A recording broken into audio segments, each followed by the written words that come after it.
Under the transformer construction, we will find the complete details about the construction of the transformer. As we can see, the design has been based on the transformer type EF20. Our primary winding will be between pin 1 and pin 2, and 88T means 88 turns in the primary winding. The gauge of the wire is also given, which is number 31 of American wire gauge.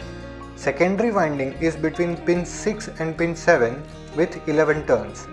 Two parallel wires of the number 27 of American wire gauge, short for AWG, are taken.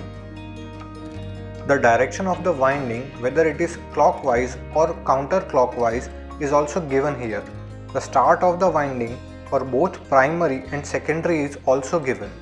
Down here one can also find complete winding instructions.